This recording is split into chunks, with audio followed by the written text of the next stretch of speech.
بسم اللہ الرحمن الرحیم۔ ہر مسلمان پر لازم ہے کہ وہ 5 وقت نماز باجماعت بر وقت ادا کرنے کا مکمل اہتمام کرے اور حتی الامکان نمازوں کو قضا ہونے سے بچائے، اور اگر کسی عذر کی وجہ سے کوئی نماز قضا ہو جاتی ہے تو اس کے ذمے اس کی ادائیگی کرنا ضروری ہوتا ہے، وگرنہ وہ اس کے ذمے میں رہ جائے گی اور گناہ گار ہوگا۔ حضرت انس بن مالک رضی اللہ تعالی عنہ سے روایت ہے، فرماتے ہیں کہ حضور اکرم صلی اللہ علیہ وسلم نے فرمایا کہ اگر کوئی نماز پر نہ بھول جائے تو جب اسے یاد آئے تو وہ اس کو ادا کر دے، اور یہی اس کا کفارہ ہے۔ اب یہاں چند باتیں ملحوظ خاطر رکھنا ضروری ہے۔ سب سے پہلے کہ قضا صرف فرضوں کی ہوتی ہے، سنت کی قضا نہیں ہوتی۔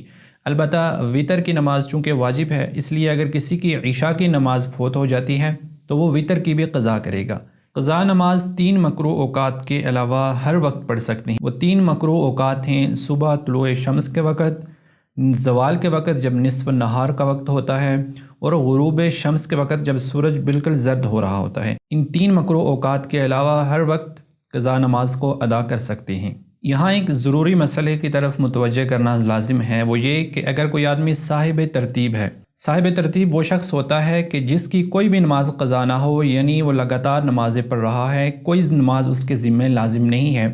اگر صاحب ترتیب ہے تو اس کی جو نماز قضا ہوگی تو سب سے پہلے وہ قضا نماز کو ادا کرے، اور اس کے بعد جو دوسری وقتی نماز ہے اس کو ادا کرے۔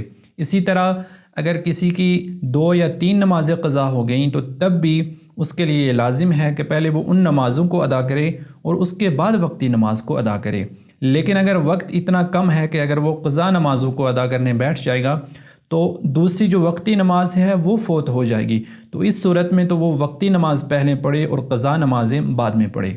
غزوہ خندق میں ایک مرتبہ صحابہ کرام اور حضور اکرم صلی اللہ علیہ وسلم کی عصر کی نماز قضا ہو گئی، تو جب مغرب کا وقت ہوا تو حضور اکرم صلی اللہ علیہ وسلم نے پہلے عصر کی نماز ادا کی، پھر مغرب کی نماز ادا کی، جس سے یہ پتہ چلتا ہے کہ پہلے قضا نماز کو ادا کریں اور پھر وقتی نماز کو ادا کیا جائے۔ البتہ اگر قضا نمازوں کی تعداد وہ 6 یا اس سے زیادہ ہے تو اس صورت میں آپ پہلے وقتی نماز ادا کریں اور پھر آہستہ آہستہ حسب استطاعت آپ جو ہے نا قضا نمازوں کو ادا کرتے رہیں، کیونکہ اگر قضا نمازیں پہلے ادا کرے گا تو وقتی نماز کا وقت نکل جائے گا، جو کہ بالکل بھی مناسب نہیں۔ قرآن مجید میں اللہ رب العزت کا ارشاد ہے، ان الصلاۃ کانت علی المؤمنین کتابا موقوتا، کہ نماز مسلمانوں پر، مومنین پر وقت مؤقت یعنی مقررہ وقت پر فرض کی گئی ہے۔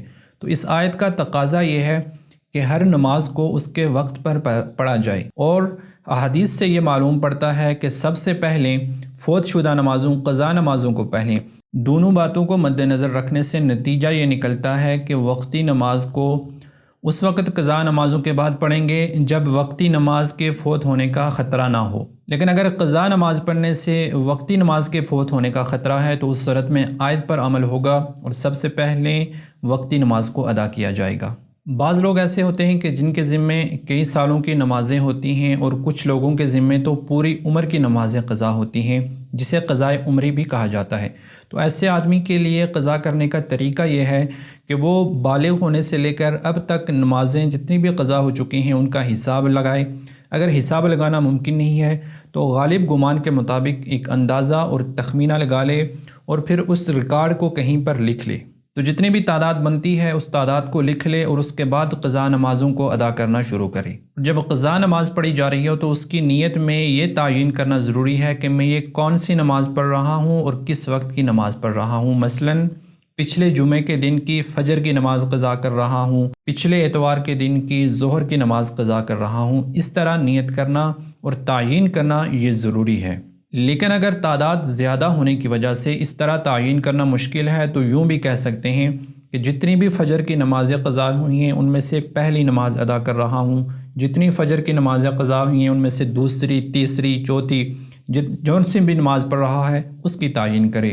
الغرض تعین کرنا کسی نہ کسی حد تک یہ ضروری ہے، تعین کے بغیر نماز ادا نہیں ہوگی۔ ایک آسان صورت قضا شدہ نمازوں کو ادا کرنے کی یہ بھی ہے کہ آپ جب بھی کوئی وقتی نماز ادا کریں تو اسی کے ساتھ اس وقت کی قضا نماز بھی ادا کر لیں۔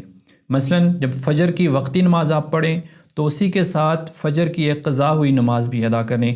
جب ظہر کے وقتی نماز پڑھیں تو ظہر کی قضا شدہ ایک وقتی نماز کو ادا کریں۔ تو اس سے جتنے سالوں کی آپ کی نمازیں قضا ہو چکی ہیں اتنے سالوں تک آپ ہر وقتی نماز کے ساتھ ایک نماز پڑھتے رہیں گے، تو اس سے آپ کی قضا نمازیں ادا ہو جائیں گی۔ اس طرح سے بڑی آسانی کے ساتھ مہینے میں ایک مہینے کی اور ایک سال میں ایک سال کی قضا شدہ نمازیں ادا ہو جائیں گی۔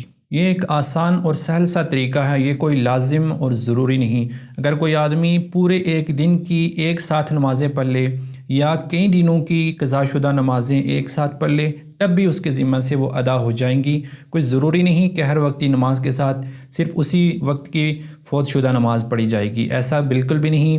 آپ جتنی چاہیں جب چاہیں قضا شدہ نمازوں کو پڑھیں، بس آپ کے ذمہ ان کی ادائیگی لازمی ہے۔ تو خلاصہ یہ ہوا کہ نماز قضا ہونے سے معاف نہیں ہوگی، اس قضا کو ادا کرنا پڑے گا، ان کو پڑھنا لازم ہے۔